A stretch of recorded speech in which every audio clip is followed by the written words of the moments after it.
Sejam bem-vindos a mais um episódio, nesse caso, nosso segundo episódio da série aqui no meu canal, no YouTube e também nas minhas redes sociais. Então procure por aí, já aproveita, já me segue aí, Leandro Galha, tanto no Instagram e também no TikTok e aqui no YouTube. Já aperta o sininho aí, já segue nosso canal também, porque é muito importante para a gente levar esse conteúdo para frente. E o nosso objetivo é sempre trazer histórias de profissionais do mercado, do marketing de forma geral, das tecnologias, para contar suas experiências, suas histórias. E a gente sempre tem aqui a intenção de trazer pessoas que tocam negócios de verdade, que têm algo técnico e, de fato, que sabem o que estão falando, para compartilhar com vocês experiências e conteúdos que sejam relevantes aí para o seu dia a dia profissional, certo? Bom, Nosso canal aqui tem o apoio da HyperData Studio, né, a empresa do qual eu sou fundador, diretor executivo. A gente trabalha com inteligência de dados para a gestão de marketing, então também convido você a conhecer o nosso site, tem aí o link na descrição.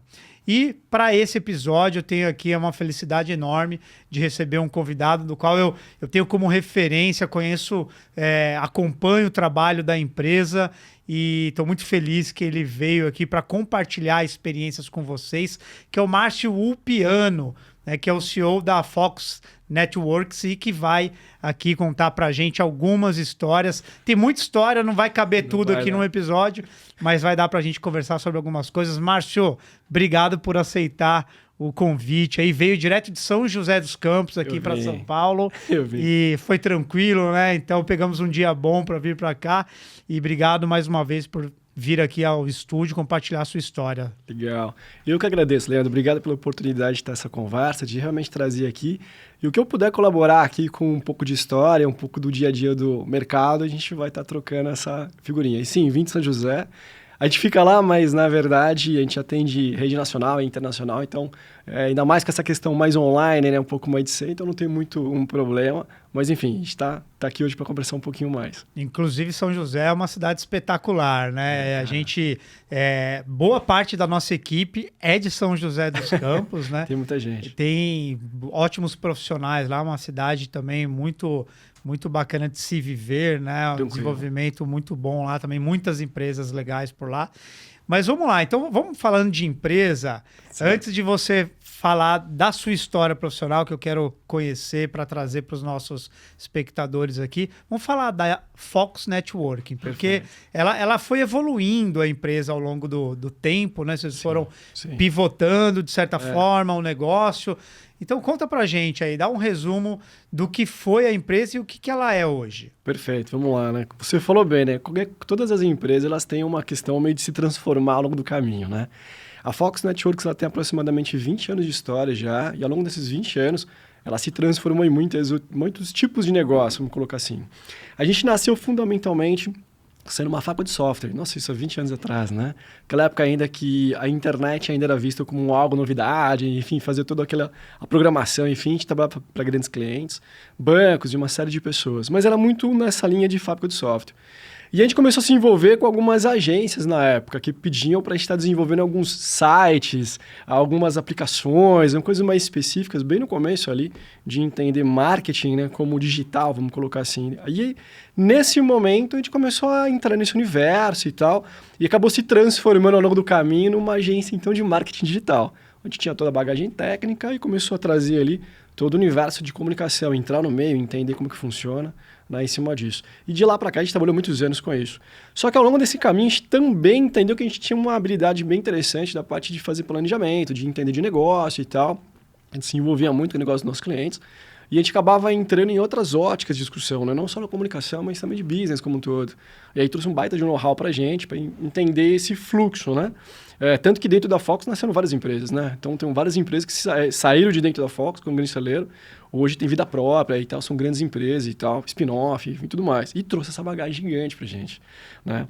E aí nos últimos anos a gente também falou, bom, se isso aqui é um caminho interessante, então vamos focar especificamente em assessoria e consultoria para o mercado, para pegar todos esses 20 anos que a gente tem de história, de visão e tal, e contribuir com esses clientes que estão precisando ali muitas vezes otimizar, reorganizar, repensar um pouco toda essa governança de marketing, vamos colocar assim, né? Mas com foco específico, no nosso caso, em redes sociais. Então a gente acaba meio que entrando nisso. Então a Focus hoje, eu brinco que ela não é nenhuma consultoria, porque consultoria só aconselha e não entra muito na operação, mas também não é uma agência, porque a gente não entra só na operação e aconselha de forma estratégica. A gente fica no meio do caminho ali, né? Apoiando ali alguns clientes que têm muitas agências já no trabalho com eles, ou times grandes internos para poder também estar estruturando, mas como todo volume traz um pouco de necessidade de organização.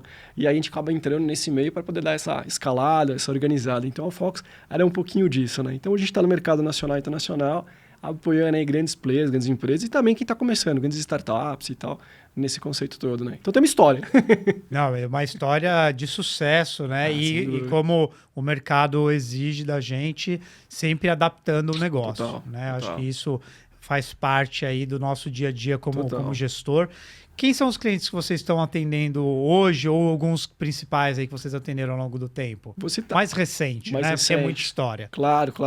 Cara, grandes indústrias, a gente já atendeu o Bimbo, né? Que vamos traduzindo aqui, uma das maiores panificadoras do mundo ali, que tá dona da Pão Puma aqui no Brasil, Bolina Maria. Mexicana? Ela é mexicana, é um grupo gigantesco. É a maior empresa de panificação do mundo, né, na verdade. Então a gente atendia Brasil eles. No mundo de agro, John Deere, por exemplo, a gente trabalhou bastante com os caras também. Player global também e tal. A gente atende aí no universo um pouco mais setor público quase, vamos colocar assim. A gente trabalha com o Sebrae, Distrito Federal, Nacional, tem o Sebrae Nacional. A gente acaba trabalhando com eles. Indústrias de alimento, indústrias de tecnologia. De tecnologia muito aqui também, principalmente empresas de controle de sistema antifraude para grandes bancos. Então, a gente tem desde um universo mais... bem diversificado. Super diversificado, né? Desde indústrias alimentícias, mas também de alta tecnologia, agro. Então, a gente acaba meio que flertando com todo. Mas por que tudo isso? Porque o que, de fato, é o padrão entre todos eles é que todos estão em processos, são muito grandes, né? Tem um investimento significativo já em estrutura de comunicação, vamos colocar assim, e aí dentro disso precisa desse apoio para poder, às vezes, se reorganizar e escalar para o próximo nível, né? Mas também algumas startups menores, a gente acaba também atendendo normalmente, porque tem um crescimento acelerado, né? Enquanto mais direcionado, cresce de uma forma mais estruturada. Legal, e você falou das spin-offs, né, na história da Fox Networks, e uma das que tem mais destaque, acredito que seja a MLabs. Certeza. Né? MLabs aí, que é uma plataforma que todo mundo que trabalha no marketing digital conhece. Ou já utilizou, ou no mínimo sabe que ela está aí disponível, uma ferramenta bem importante aí na história do mercado. Eu já utilizei em diversos momentos. E aí, de forma bem breve, como que foi essa história? Então, foi uma solução interna que passou a ser para o mercado? Foi. O princípio dela foi uma solução interna. A gente precisava fazer uma organização da área de produção como um todo. E quando a gente começou a desenvolver, né, a plataforma, entendeu que poderia ser um produto, e aí começa a ter uma visão um pouco de fora, né? Que é, sendo como produto, a gente começou a pensar, por que não, de repente, entender que tem mais agências na época, né, ou mais empresas, com a mesma dor que a gente tinha, né, como um todo. E aí veio de uma forma meio que entendendo, como seria. Então a gente fez todo um processo de criar o produto, desenvolver, ir para mercado, testar, fazer market fit, enfim, toda a estratégia, toda a estrutura de colocar algo do zero, né, no mercado. E aí com base nisso a gente foi fazendo todo esse processo. Obviamente, depois que ela estava mais madura, o negócio estava um pouco mais encaminhado, a gente começou a buscar um pouco de referência de mercado para poder ajudar a gente a escalar, né? Então, novos investidores, entrantes e tal. Mas depois estava tudo muito pronto, assim, né? E aí, com base nisso, a gente começou a fazer a necessidade de fazer um spin-off, né? Separar as empresas. Hoje, inclusive, os sócios atuais aí da empresa, o Rafael Kise é um dos sócios da MLabs, mas também é nosso sócio também, né? Tem várias outras indústrias. Mas grande parte do time acabou meio que se dividindo, indo para a MLabs, e parte ficou na Fox. A gente ainda conversa bastante, mas foi uma experiência bacana porque é o que eu falo para todos os meus clientes, né? Quando a gente começa a conversar, a gente sugere caminhos que a gente já sentiu na pele. Isso faz toda a diferença, né? Tipo, cara, não é algo tópico, não é algo fora da realidade. E respeitar o momento, o momento, né, o dia a dia da própria empresa. Isso é fundamental para dar certo qualquer tipo de trabalho com eles. E, Márcio, e a sua história? Então, falamos da Focus. E o Márcio, né? Para quem não conhece a sua história, conta pra gente. Você é de São José mesmo? Se formou lá? Como que foi essa história para chegar até hoje aqui, CEO da Fox Networks? Cara, é meio história de Forrest Gump. Vou tomar um cuidado, né? Vou tentar resumir ao máximo. Mas, cara, eu me formei em análise de sistema, não na faculdade, universidade. Então, trabalhava bastante ali com gestão de dados. Trabalhava muito com banco de dados na época e tal. Então, me obrigou a entrar nesse universo. Ao longo do caminho, eu tive necessidade de me especializar também em comunicação. Então, eu fiz ali uma pós ali de marketing, uma pós de administração de empresas também ali na FGV e tal, como um todo. Inclusive, eu sou professor da FGV hoje, né? Dou aula na pós e na MBA, para várias, enfim, turmas ali dentro. E aí, tipo, vem se formando um pouco disso. Mas, cara, eu já abri vários tipos de negócio, já quebrei negócio, já fundei outras coisas para você estar evoluindo, né? Mas a minha história fundamentalmente é essa. Eu vim da área de tecnologia e acho que a tecnologia se misturou com comunicação. E tudo isso trouxe uma grande bagagem porque a gente aplica hoje, né? Essa visão meio negócio, meio comunicação, meio dados, principalmente, para poder fazer toda essa fusão funcionar, né? E a gente está no momento propício, né, bicho? Que agora, falando de ferramentas, hoje temos várias ferramentas no caminho e tal. Então, acho que essa bagagem de olhar o lado técnico, o lado de comunicação e um lado mais negócio é o que deu uma boa forjada ali para conseguir assumir a Fox como CEO ali e tal, e tocar o time, a operação, modelo de negócio como um todo, né? Então, hoje a gente está focado na Fox, mas enfim, esse é o caminho mais estruturado. Mas se eu fosse contar mesmo toda a história, cara, tem que ser um podcast só para isso. Eu não imagino. Tem muita história. E, Márcio, vamos falar sobre mercado um pouco? Vamos lá. A gente tem hoje muitas ferramentas. A gente vive um momento, assim, realmente muito peculiar, porque a gente tem aí diversas ferramentas, principalmente de inteligência artificial, disponíveis, fundamental, né, para o mercado. Muita gente reformulando internamente equipes e processos, porque você consegue otimizar muita coisa com as novas ferramentas que estão disponíveis. Então, você tem aí uma oferta grande de ferramentas, mas você tem uma qualificação que talvez deixa a desejar, né? Então, profissionais, hoje em dia, é muito difícil a gente contratar, principalmente para o mercado que a gente atua, e principalmente profissionais que estejam capacitados para utilizar essas ferramentas e essas novas tecnologias. Sim. Né? Esse é um ponto. Qual que é a sua visão sobre profissionais no mercado? E aí eu já vou emendar com uma segunda pergunta, que é sobre... Você acha que o mercado ele está com dificuldade de ter visão estratégica para os negócios? Então, falando sobre time, né, profissionais, Sim. E sobre o mercado em si. Visão estratégica. O que tem sido a sua percepção aí de mercado? Legal sua pergunta, Leandro. A gente hoje, falando de mercado, e olhando que eu vejo o maior gap, é uma visão orientada, falta de... Eu vou falar que é uma falta, né? Mas é uma pressão por olhar essa questão da falta de estratégia. O que eu quero dizer com isso? A gente está vendo uma época que o pessoal tem uma forte pressão para resultados muito rápido, então tende a olhar pelo lado mais tático e se esquece o estratégico. Né? Estratégico é médio e longo prazo. Claro que hoje é difícil falar de médio e longo prazo, porque a gente fala, fazer um planejamento estratégico hoje é questão de 3 meses já está velho, né? Vamos colocar assim. Mas sim, aí você acaba vendo, assim, olhando para o mercado, dada essa questão da pressão de ser muito rápido, e aí vem na linha que você trouxe, que é a tecnologia e evoluindo muito rápido, toda semana, bicho, sai ferramenta nova, coisa nova. Se eu for acompanhar por essa ótica, você fica completamente assustado ali e não consegue acompanhar. Mas eu acho que aí que está o pulo. Você precisa trazer uma leitura um pouco mais estratégica, mais de médio e longo prazo. E é fácil de fazer isso. Você fazer uma pergunta, né? Basicamente para que estamos fazendo isso? Por que eu preciso? E qual é o objetivo que eu espero disso? Eu acho que essas são as 3 perguntas fundamentais para trazer um pouco de consciência, abre aspas, estratégica para o negócio, e aí você começar a entender o que de fato faz sentido ou não para aquilo que você precisa, né?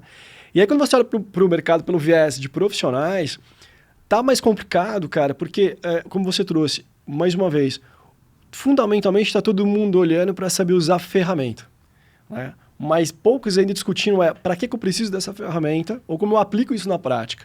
Então, quando falta esse elo dos dois lados, óbvio que você vai ter profissionais mais táticos, menos estratégicos, né? E aí tende a ter uma dificuldade quando entra para poder fazer um trabalho, porque, na verdade, quando você entra num projeto, numa empresa que seja como um todo, você está buscando alguns resultados, né? E esses resultados muitas vezes ficam com essa grande dificuldade de fazer a conexão, né? Com o business, por exemplo. Então, fundamentalmente, muitas ferramentas, sim, mas eu acho que se a gente não tomar um cuidado de olhar e ter esse respaldo de saber para que eu preciso daquilo, ou fazer essa pergunta de forma mais crítica, aí a gente vai ter um grande problema, uma grande dificuldade ali para conseguir encontrar os profissionais corretos, ou para a empresa também amadurecer. E isso eu estou falando não de empresas pequenas, cara. A gente tem esse mau hábito de falar, mas eu estou começando. Não, pelo contrário, eu lido com empresas gigantescas, centenárias, que a gente começa a conversar muitas vezes e fala assim, eu não tenho área de marketing. Aí você fala, peraí, então eu tenho que começar do zero, literalmente, principalmente a de commodity, né? Então tem que começar do zero ali como um todo.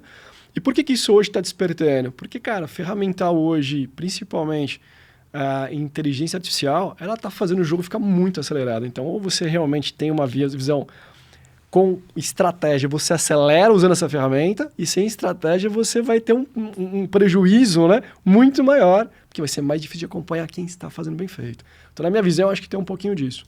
E você acha que o mercado, ele trabalha com estratégias de marketing ainda no escuro, no achismo, entrando aqui na pauta dos dados, tá? Você Total. que é um profissional que vem da área de dados, tá? Atua há muitos anos nessa área, e eu, pelo menos, tenho percebido que essa história ela continua acontecendo, que é o marketing no feeling, no achismo. Cara, Mas eu quero saber a sua visão. Aham. Como que você enxerga isso? Está acontecendo de fato ainda? As empresas precisam... as empresas estão trabalhando com base em dados? A cultura de dados existe ou não? Perfeito. Cara, na minha visão, vou te falar que essa cultura de dados... Isso é legal, porque não é um papo novo, né? A cultura de dados ela já vem de um tempo muito mais ali para trás. Mas eu te falo que é muito imaturo, cara, aqui ainda. O pessoal ainda não consegue entender, de uma certa forma, o que é trabalhar com dados, né? Até arranha um pouco a superfície. Por exemplo, no universo de marketing, especificamente em redes sociais, pela facilidade de algumas métricas que aparecem, por exemplo, alcance, seguidor, a gente fala de redes ali, elas são muito utilizadas para tomar essa decisão. E aí fala, cara, isso aqui é só o superficial, né? Então a gente fala, mas estamos trabalhando baseado em dados. Não, não estamos. É muito longe disso, na verdade, né? Você tem algumas métricas que você olha e tenta justificar o seu trabalho com base naquilo. Então, cara, não é orientado a dados. Então, sim, falta uma maturidade de entender o que é orientado a dados, né? Então, mais uma vez, se você não entende qual é o objetivo, ou não está muito claro, às vezes você entende, mas não consegue fazer o trabalho de encaixar isso num objetivo de negócio, você não sabe o que você vai medir. Então, hoje até, o que é o ruim? Você tem um mar de opções, né? Tem até um termo que eu vou roubar, eu ouvi de um professor. A gente tem uma obesidade de informações. É muita informação, é muita métrica. Então, para onde eu olho? Então, quando a gente fala assim, mas eu sou orientado a dados porque eu tenho uma coleção, eu tenho um bando de dados, mas eu não tenho site, não tenho input, não tenho nada. Então, sim, o que eu vejo no mercado e isso é fundamentalmente um dos pontos, assim, né? Que a gente entra muito nos clientes, que é ajudar a ter visibilidade. Como que é ter visibilidade? É conseguir ter uma visão mais estruturada para que você possa, de fato, extrair os dados corretos e, a partir dali, ter insights alinhados com o negócio, né? No caso, marketing, enfim, qualquer área que você tenha. Mas o que a gente mais vê no mercado, cara, é uma falta de maturidade, sim, de gestão de dados, ou de entender o que é gestão de dados, né? Não é um bando de dados, mas de entender isso como um todo, para preparar o terreno, né? Porque acho que a gente vai acabar concordando. Sem dados, cara, mesmo que você tenha a melhor ferramenta do mercado, seja a ferramenta com IA ou não, você não vai conseguir extrair nada, né? E a gente tem muito no dia a dia, na área de dados, uma dificuldade de levar essa informação para se tornar, de fato, uma informação estratégica para o negócio do cliente, né? Então, muitas vezes, ou se foca nos dados de métricas de vaidades ali nas redes sociais, né?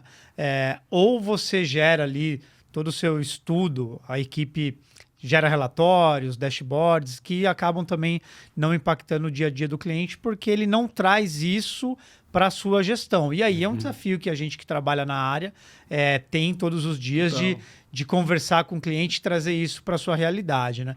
E eu tenho percebido que para isso acontecer, a gente tem que ter simplicidade dos dados, né? Justamente porque eu gostei desse termo também, da obesidade de dados, né? No momento que a gente vive, porque, de fato, a gente consegue extrair dados de todas as áreas, mas como que isso vem para a mesa para direcionar negócios, né? Perfeito. E aí a gente entra também numa questão de governança, de operação, que eu quero trazer aqui. Qual a experiência que vocês têm lá na Fox Networks? Vocês ajudam na estruturação dessa governança de marketing também, de dados dentro dessa operação? Como que é na prática? Vocês chegam segunda-feira lá na empresa e o que vocês entregam para o cliente? Perfeito. Claro que devem ter situações diferentes, demandas específicas para cada um, né? Claro. Mas de forma geral. De forma geral, vamos lá. Não, mas é legal você trazer, porque uma coisa mais importante quando a gente fala de governança, de uma forma prática, é a correlação de dados. É a correlação de alguns KPIs, né? Então, assim, a gente tem O que a gente mais encontra, a gente mais chamado, é quando o cliente fala assim, eu não consigo entender se o que eu estou fazendo está dando o resultado correto. Ou eu preciso escalar e não sei para onde ir, porque eu já esgotei todas as minhas possibilidades. E muitas vezes a gente nota que isso é em função de uma visão fragmentada, uma visão independente. Né? Então, vou dar um exemplo prático. Assim, o pessoal tem o costume de olhar hoje os grandes canais, vamos falar de grandes redes sociais. Então, o cliente tem todas as redes sociais, né? Tem vários caminhos. Está falando de LinkedIn, YouTube, Instagram e uma série de outros. Mas é tudo tratado de forma totalmente individual. Então, você fala assim, pô, não tem uma de governança. O que é a governança? É quando você consegue enxergar de uma forma correlacionada a tudo isso, para que você possa poder responder coisas do tipo, o esforço que eu estou fazendo no todo, né, de comunicação, que esse é o conceito, nas redes, está fazendo sentido para conectar com o negócio? Quando você olha de forma fragmentada, você só vai responder uma questão que é, a rede está indo bem, né? Então temos bons posts, bons conteúdos, bons engajamentos. Legal, e aí como é que isso responde para o negócio? Então quando a gente começa a correlacionar as pontas, a gente enxerga esses gaps. Então quando a gente fala de governança, a primeira coisa que a gente traz para a visão do cliente é, a primeira quebra de governança é ter uma visão sistêmica, né? Então a gente senta e fala, olha, o primeiro diagnóstico, como você falou, como é que vocês lidam aqui com essa fragmentação? E por que isso acontece? Muitas vezes o modelo ele é quebrado em agências diferentes, estruturas diferentes. O time que cuida de branding, outro time cuida de conteúdo, outro time cuida de performance. Eles não se falam, cara. Então, fundamentalmente, a cultura de baixo já é de ser essa questão fragmentada. Isso reflete comunicação. Então, o nosso trabalho é, como é que a gente integra tudo isso? Como é que eu consigo criar uma visão? A gente tem uma forma de trabalho, um método, que ajuda a fazer essa visão unificada, que é justamente poder falar, olha, se no final não está dando resultado, qual é a etapa que está precisando de um pequeno ajuste ou não. E sem dados e sem estrutura para fazer isso funcionar, é impossível. Aí vai ser achômetro total, é o que você falou, de olhar escuro, né? Mas quando você tem visibilidade, quase de conexão entre essas etapas de uma jornada, vamos colocar assim, eu consegui entender onde está um ponto eu preciso pôr mais energia, ou onde eu estou pondo muita energia e está faltando na outra, né? Então, você investir só em vendas, por exemplo, você não está fazendo marca, branding, mas eu preciso criar autoridade. E é ali que as pessoas se perdem. Então, governança, para nós, ela está meio que contida nesse trabalho, né? Porque, na verdade, é olhar para a cultura que já existe e falar, olha, a gente precisa aqui estruturar. Eu produzo muito conteúdo para isso. E a ideia justamente essa falta de governança. Cara, 99% do mercado não tem essa visão. Principalmente marketing, que já é meio visto como algo que, na teoria, isolado, meio separado, não está muito no estratégico e tal. É sempre tratado de uma forma meio como só comunicação. E aí é o grande engano, não pode ser assim. E aí você falou de branding, aí eu quero polemizar um pouquinho aqui. Como que é equilibrar, na sua visão, a construção de marca com performance? Porque a gente também está falando de dados, significa que a gente está falando de percepção de marca, né? E percepção de marca é aquilo que as pessoas entendem, enxergam sobre a empresa, sobre a marca como um todo. Perfeito, né? perfeito. Isso está relacionado a todos os pontos de contato da empresa. Sim. E aí a gente vai para algo que é muito específico aqui, que é performance no digital. E aí tudo isso, né, como você já colocou aqui sobre governança, mas é um ponto sempre muito polêmico, né? Quando a gente trabalha na comunicação. Sempre. O que é branding e cruzando isso com performance, isso no dia a dia, qual que é a sua visão para ter um equilíbrio ideal? Cara, fundamentalmente assim, vamos ser realistas, né? No mercado, assim, você precisa vender, você precisa sobreviver. Então, obviamente, todo mundo começa olhando pelo fundo ali, vamos chamar de performance, que é onde põe campanha de venda pesada, grana pesada e faz acontecer a máquina girar. Chega a determinado momento que você vai chegar num teto. E quanto mais você coloca grana, esse teto não vai escalar. Ou você vai começar a observar que você está tendo uma janela muito grande para fazer um fechamento. Depende do modelo de negócio. Eu tenho clientes que vendem, de repente, sistema de antifraude para banco, cara. Não é uma coisa que você vende da noite pro dia, assim como já tem de bimbo, que vende pão. É diferente, completamente diferente. Então, quando você entende essa narrativa, como é que você ganha força com isso? Normalmente, meus clientes todos estão no fundo ali, basicamente, fazendo um trabalho forte. E aí, quando começa a entrar nessa problemática de escalar, de conseguir melhor resultado, quando a gente olha pro todo, a gente vê, opa, tá faltando um pouquinho aqui ao lado do branding. E o que é isso, na verdade? Vamos falar. É quando você, de fato, começa a se preocupar em gerar mais autoridade, mais posicionamento, mais uma visão ali do que você precisa criar como percepção de valor. E aí o equilíbrio hoje fundamentalmente falando, grande parte do esforço está no final. Ok, mas eu preciso trazer uns 30% pelo menos ali para um começo, para o meio, para, vamos chamar de esquentar esses leads. Você precisa se apresentar, você precisa fazer esse trabalho, você precisa se posicionar. E isso aparece em alguns momentos muito claros, né? Em alguns momentos que são muito claros. No primeiro é quando o cara precisa escalar a venda e fala, pô, não sei mais para onde ir, porque eu estou pondo dinheiro e não está ajudando. Então, essa relação já não é tão verdadeira, dá para estar colocando isso. E quando o cara começa a criar novos serviços ou novos produtos dentro da mesma estrutura ou marca e tal. E aí começa a entender que isso leva a um persona diferente. E quando leva para um persona diferente, você fala, você não tem nada construído para isso. Você precisa construir tudo de novo. Por mais que você tenha uma baita de uma empresa, uma baita de uma marca, aquele persona não sabe que você existe. E se você usar o mesmo modelo focado em performance, você pode até ter um resultado legal ali, começar a falar que não, porque pode, né? Mas ele não é otimizado para a melhor eficiência ou eficácia, vou chamar assim, do processo. Então, olhar como algo complementar, mas hoje no mercado que eu vejo, uns 30% ali que você está falando, 70% de fundo, é mais ou menos o que a gente acaba colocando. Só não pode deixar de fazer, porque com o tempo, realmente, você vai sentir diferença que vai vir alguém fazendo, e aí, obviamente, você perde percepção de valor, né? Por que você custa X reais e não está se vendendo? Você vai disputar por preço? Não pode. Você tem que criar essa autoridade toda. E você trouxe exemplos de clientes que trabalham com commodities, né? Tenho E aí, então, são segmentos que não há construção de marca, né? Ou grandes indústrias. Traz algum exemplo para a gente de empresas que não trabalhavam com marca, nunca precisaram, porque tem ali seus nichos específicos, e de repente perceberam que sim, precisamos construir marca. Ou melhor, vocês tiveram essa experiência com algum cliente de vocês? Cara, a gente fundamentalmente trabalha assim. Vou pegar um exemplo de um cliente que ele praticamente trabalhava com commodity, que é a venda de alumínio. Alumínio, produto, alumínio, né? Liga de alumínio, né? Para a indústria como um todo.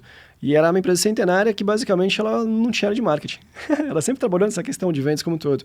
Só que óbvio, né? Quando você começa a olhar a macroeconomia, fechando uma série de portas e tal, começa a perder um pouco para a concorrência. Então, nesse momento, entendeu que era importante trabalhar um pouco a questão da marca, do posicionamento, do que faz ou não, enfim, toda essa estrutura.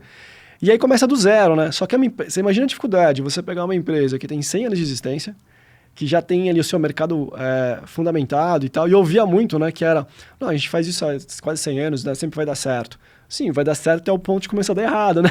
E a gente começa a olhar a concorrência e vindo. E aí, quando começa a entrar nesse universo, percebe que nunca fez esse trabalho. E não tinha mesmo área de marketing, não tinha ninguém na área de marketing. Então, assim, quando você pega nesse modelo, é mais difícil. Mas é muito comum acontecer, commodity principalmente. Por quê? Porque o modelo de venda sempre foi, eu chamo do fio do bigode, né? Sempre aconteceu, sempre foi. Mas o mundo, com essa mudança toda, abre e fecha fronteiras, enfim, uma série de coisas, obriga você a ter isso. É diferente de um produto mais bem de consumo, já é um pouco diferente, porque já existe uma competição meio alta, você tem que acabar criando isso. Mas, fundamentalmente, o mundo de commodity, ela tem um pouco dessa dificuldade.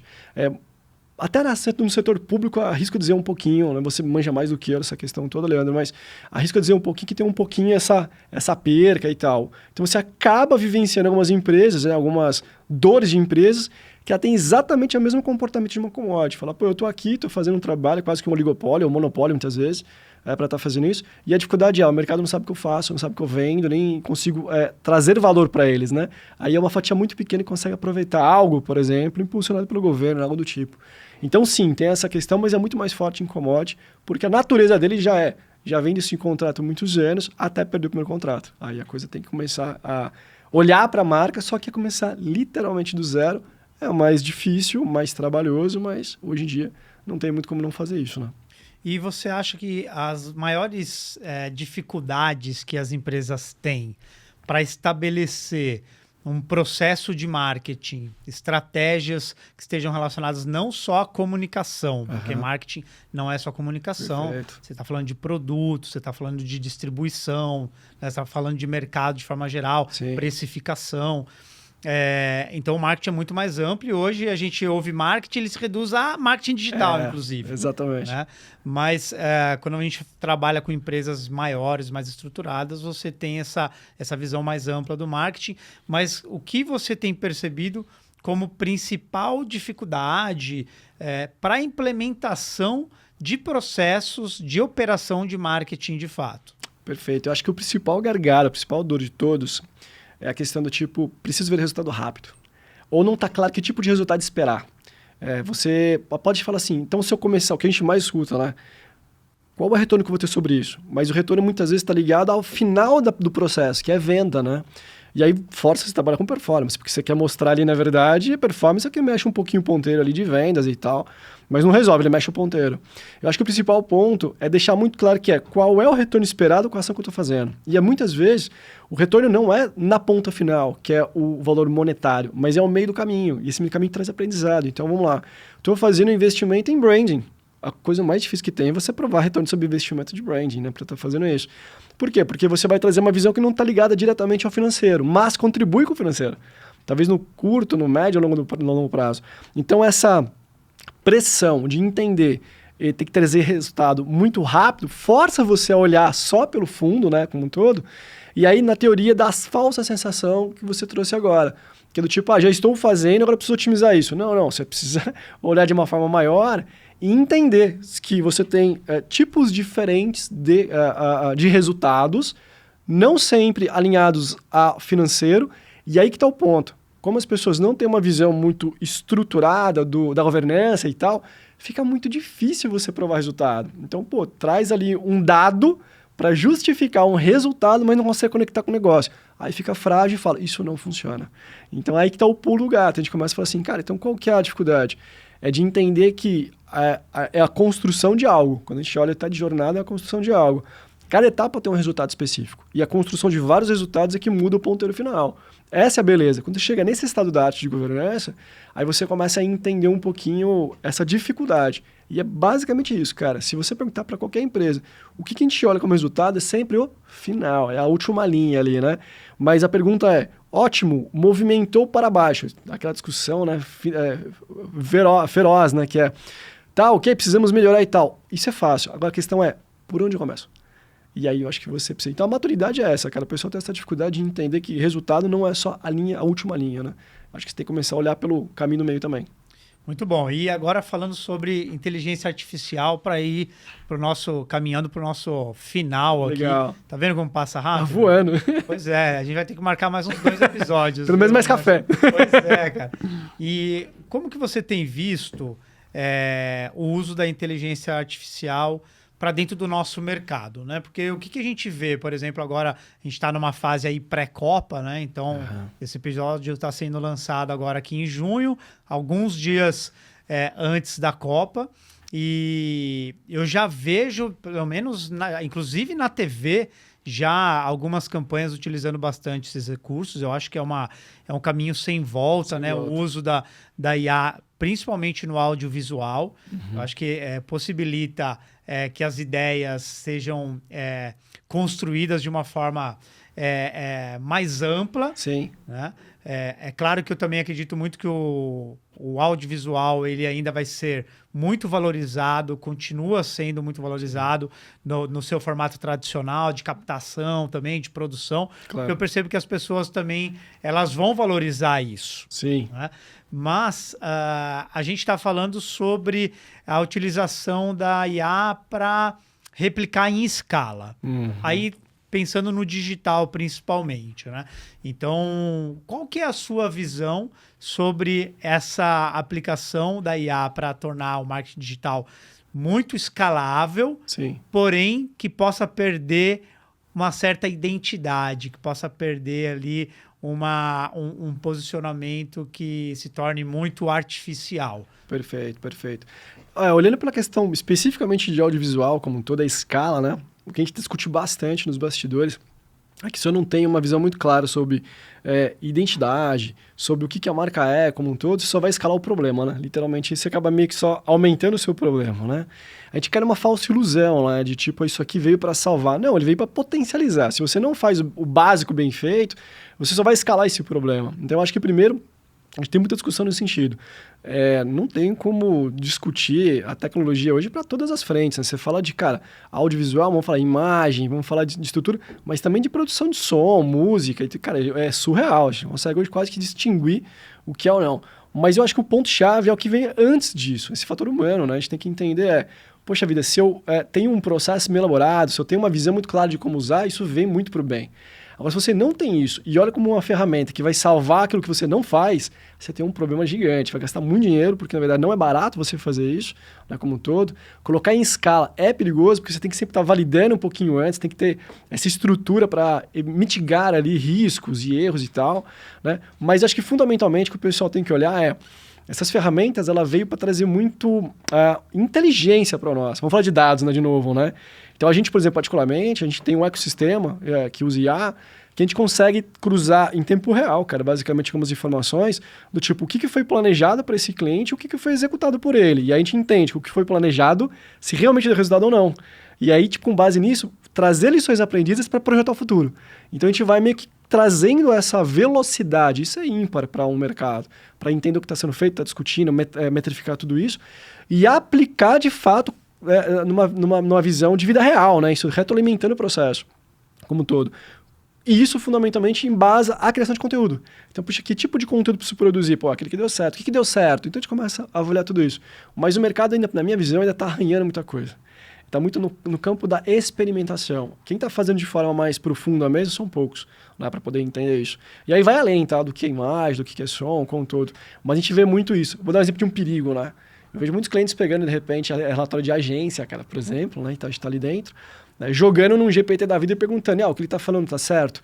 Cara, falta contexto, falta estrutura, falta, tipo, todo esse contexto para aquele relatório fazer sentido. Então, quando você tem ali uma resposta um pouco diferente da sua expectativa, pô, já vem meio que apontando, tipo, tá vendo? Isso aqui tá errado. Não, tá faltando o quê? Preparo do time para poder absorver isso, preparar o terreno para usar a IA para ajudar a fazer essa leitura. Então, falta um pouco dessa maturidade. Então, para mim, o mercado ainda está arranhando bastante e é prejudicado pela essa velocidade, né, bicho? Porque hoje em dia, cada semana é coisa nova, você não sabe o que vem.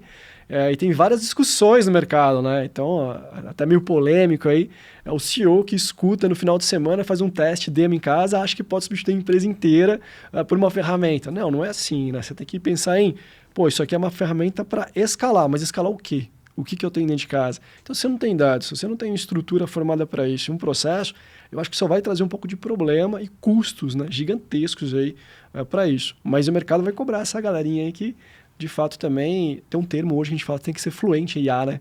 Tem que saber usar exatamente, trabalhar ali, trazer como, agregar no dia a dia, no seu dia a dia e tal. Então, as indústrias estão começando a entender, procurar um pouquinho, mas ainda está arranhando. Acho que a gente está muito superficial, para ser sincero, dentro do que isso pode trazer de benefícios reais, né? Para o dia a dia do marketing, para dados e tal. A gente usa basicamente IA First na empresa. A gente escala muita coisa, muita estrutura, né, para estar fazendo tudo isso, para ajudar o cliente, para ter velocidade. Isso trouxe ali um acréscimo, sem medo de errar, de uns 60% de produtividade no time, para poder atender os clientes ali. E o que atender bem, né? Pô, baixo custo, uma estrutura legal e tudo mais. Mas, fundamentalmente, ainda está arranhando. Então, e é um investimento importante também em ferramenta, né? Total. Porque a gente otimiza. Na Hyper Data Studio a gente também tem utilizado muita ferramenta de IA, principalmente a gente tem os softwares que a gente assina, né? Muito legal. Para monitoramento, social listening, mais algumas ferramentas principais ali como o Cloud e o Lovable para desenvolver dashboards, né? O front de dados para os clientes. Perfeito. O nosso time tem testado muita coisa, né? O que é legal, acho que é isso, né? As ferramentas possibilitam que o time teste muita coisa. Então, a gente tem criado aí semanalmente soluções para os clientes que algumas batem na trave e outras fazem gol, né? Então, acho que isso faz parte do nosso negócio, de fato, já está dentro da nossa estrutura. Porém, a gente precisa entender o que faz sentido para o negócio. Então, empresas como a nossa, como as nossas, elas já estão ali num modelo de teste mesmo. Acho que tudo é muito, muito recente, né, Márcio? Então, tá todo mundo na experimentação também. Eu já olho com meio desconfiado ali, com pessoas especialistas em IA. Ninguém cara. É verdade. Tirando os fundadores, tá cheio de guru aí já, né? Tá cheio, cara. 20 anos de experiência, né?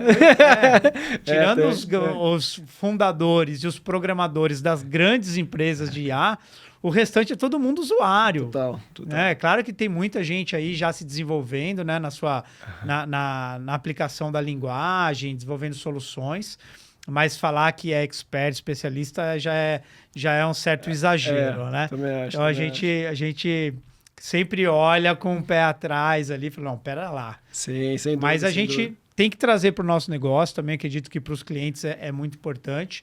E falando nisso, já caminhando para o final, Márcio, eu queria que você trouxesse para a gente aqui um conselho, assim, um elevator pitch aqui, se um cliente aí te perguntasse, né, como iniciar uma estrutura de marketing dentro da empresa, Tá. falando também do ponto de vista da inteligência de dados, porque é o nosso universo aqui, né? Qual que seria o conselho que você daria, né? Você já fez isso aí em alguns casos com os clientes que vocês têm lá. Não, perfeito. Acho que o principal conselho que eu dou, cara, é de tentar trazer a área de marketing para baixo da área de negócio. Não tratar só como uma área de suporte. Né? Porque aí isso vai fazer total diferença. Porque aí a pessoa, quando tem uma visão do que a empresa realmente precisa, ela vai olhar para aquilo que faz sentido para o negócio. E aí ela vai fugir um pouco dessa questão das trends, da modinha e tudo mais, ou das ferramentas. Então ela vai saber selecionar melhor isso. Então, a partir do momento que você consegue fazer essa integração e deixar claro, né, faz a conexão bem feita entre negócio e o que você precisa de apoio, isso, por exemplo, comercial é muito forte, né? Normalmente, a área de marketing comercial é um conflito, né, cara? Aquela briga, né, cara? Você gera, eu não vendo, você gera. Mas é um caso clássico de se você conseguir fazer com que eles se conectem e tenham a mesma visão e objetivo, você tem um ganho fundamentalmente expressivo ali dentro, como um todo.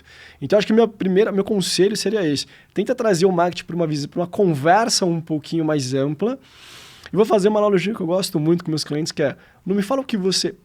não me dá a solução, me fala qual é a sua dor.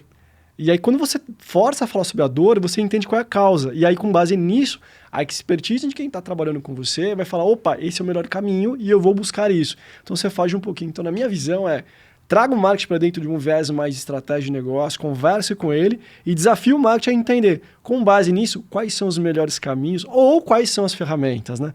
Muitas vezes a folha de pão vai resolver o seu problema, não é nem uma ferramental e tal, mas você vai entender isso. E isso fundamentalmente vai ajudar você a entender melhor quais são os dados que você precisa, as métricas, KPIs, para te ajudar a ter uma visão rápida de tudo isso. Mas fundamentalmente traga o marketing para dentro da área de negócio, para ter uma conversa franca e faz com que eles trabalhem junto com você. Agora, se você tratar com a área de suporte, né, que é só demandar, pedir acontecer, né, e pressionar para fazer outputs que são entregáveis mais táticos, vai demorar para poder conseguir ter um resultado legal. Muito bom, eu concordo plenamente também, cara. Uma ótima visão. Esse final dá um recorte muito bom aí para as redes sociais. Vamos trabalhar isso, muitas ideias e insights importantes aqui, Márcio. E eu quero te agradecer, cara, imensamente por ter aceitado esse convite, né? Legal. Nossa conversa voou aqui. Estou muito feliz em, nos nossos primeiros episódios, já ter aí a sua participação. Então, agradeço. Deixa aí a sua mensagem final aí para os profissionais, gestores de marketing, né, que estão nos assistindo aqui. Legal, vamos lá. Bom, acho que a gente está aí na época de IA agora, na verdade, como todo. Eu acho que eu vou fazer o mesmo repeteco ali, né? Tentar sempre se envolver, começar a entender que o resultado do negócio não é aquilo que você está no momento tático. Tenta olhar sempre de uma forma um pouco mais ampla. E quando você olha de uma forma mais ampla, você vai conseguir ser muito mais estratégico na conversa. Obviamente vai aumentar seu passe, vai aumentar os resultados da empresa como um todo, mas que o meu recado seria assim, para o pessoal que está olhando tenta sair um pouco da bolha que a gente está vivendo, ou está acostumado, ou foi pressionado a ficar ali dentro, né? Tenta trazer uma visão um pouco mais ampla, porque isso vai fazer toda a diferença no trabalho, na defesa, na justificativa, como um todo, né? E não mais, isso vai ajudar demais. Uma coisa que eu pego bastante não tentar justificar o que foi feito. Que aí você vai tentar fazer qualquer coisa para justificar aquilo. Na verdade, fazer a pergunta antes de executar, se fazer essa pergunta. Aí você está sendo mais estratégico. Então, vamos olhar por essa frente e olhar a IA, né, como um todo, como uma ferramenta que ajuda que empodera você a realizar isso. Mas não vai substituir ninguém, não vai ser uma ferramenta que vai ajudar a conseguir esse resultado sozinho. Muito bom, Márcio. Obrigado, viu, mais uma vez. Obrigado a você. Pessoal que está assistindo aqui, obrigado pela presença de vocês também. Nos ajude aí a compartilhar esse conteúdo para mais profissionais, gestores de marketing no mercado. E nos vemos no próximo episódio. Até mais. Um abraço.